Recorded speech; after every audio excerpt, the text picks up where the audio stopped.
Okay, here we go. I'm on just a little side street. There's your Marriott, Clint, where you stayed. There is, about 200 or 300 yards to Interstate 65 in the Cool Springs area. That light right there is Carruthers. Okay, here we go.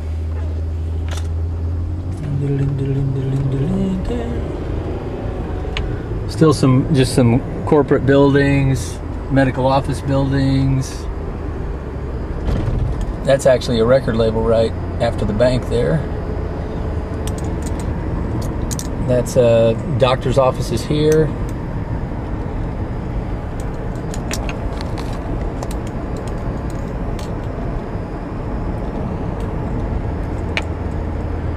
I'm on Cool Springs Boulevard, by the way.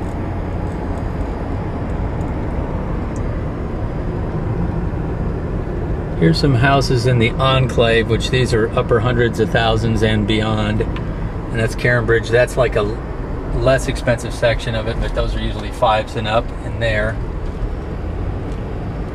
The segment we come to on the left up here is the high-end section of Avalon. I think it's section 1 and 2, maybe 3.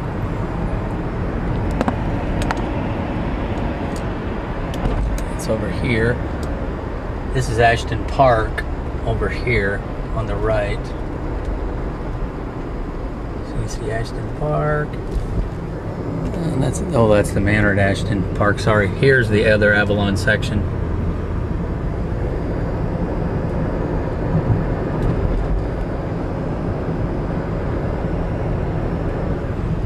This is just some open undeveloped land. Haven't done anything with yet. I'm sure it's a different phase of Avalon.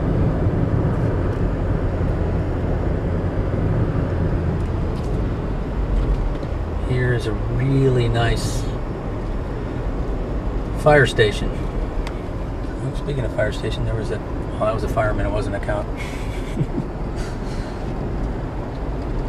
Here's future development, and this is where McEwen comes in, and Cool Springs intersects with McEwen.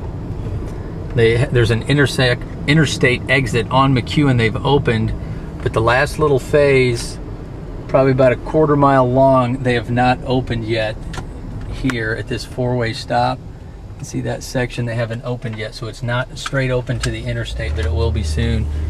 There's a segment of a Pulte development that is technically part of McKay's Mill called Garden Club Estates.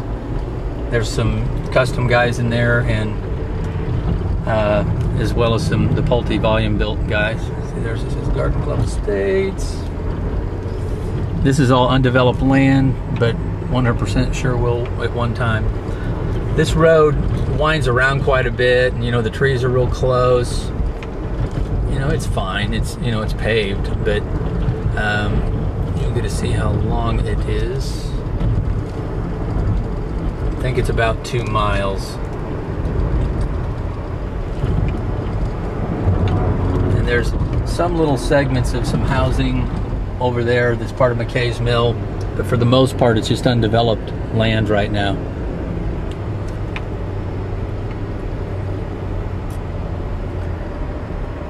Here's a section of McKay's Mill though that pops out here.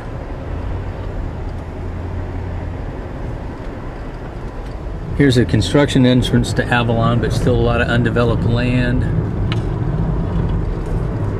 They're in process with developing.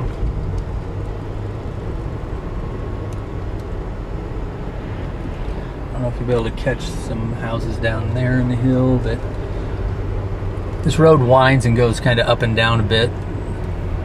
It's actually kind of a pretty drive. And there we just got, we have some older houses on like some 5-10 acre tracts in here, just kind of a mixed bag of different properties.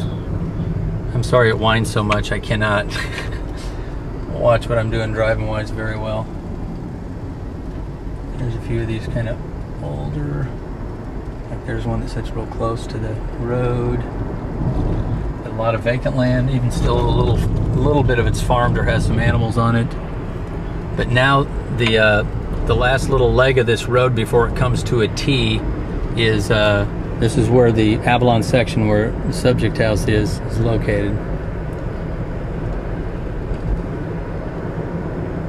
This is called the Mead.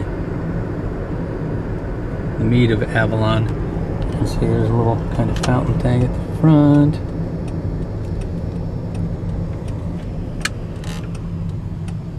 And as I'm pulling in here, I want to show you right down there, if I can zoom in, it'll focus.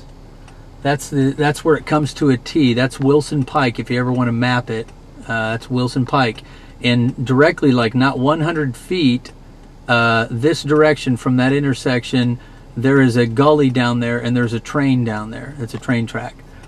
You know, you'd probably hear the whistle from where your property is, but I'm going to pause here for a second. Okay, here we are. The gate's open all the time. It is technically a gated community, but most of these times, you know, there's the little push button thingy. Here's some houses. This little area, the front, is called Delta.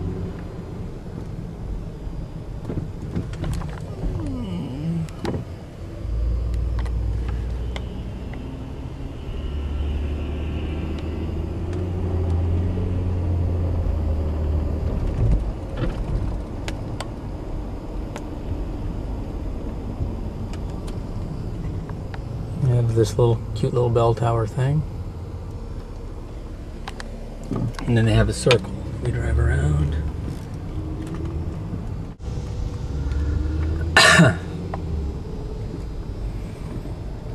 Okay, right on Cordova.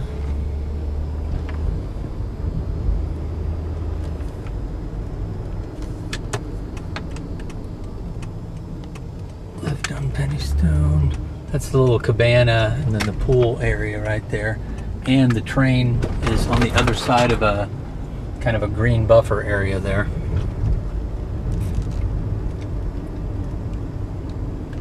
And these are some of the, what I was telling you earlier, zero lot lines, where the buildings are actually connected like a series of townhomes, but they're technically called zero lot lines.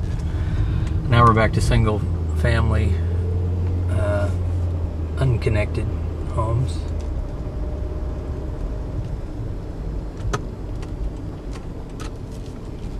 Pennystone Drive.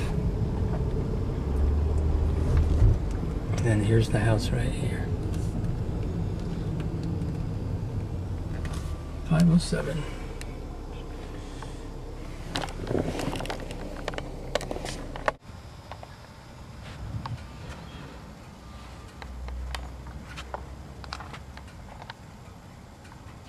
It's the home. Walking down the street. It's like a detention pond area there. This is the house across the street. Let's see what we have here. There's quite a few steps coming up, which I know is not appealing. Pausing to get in.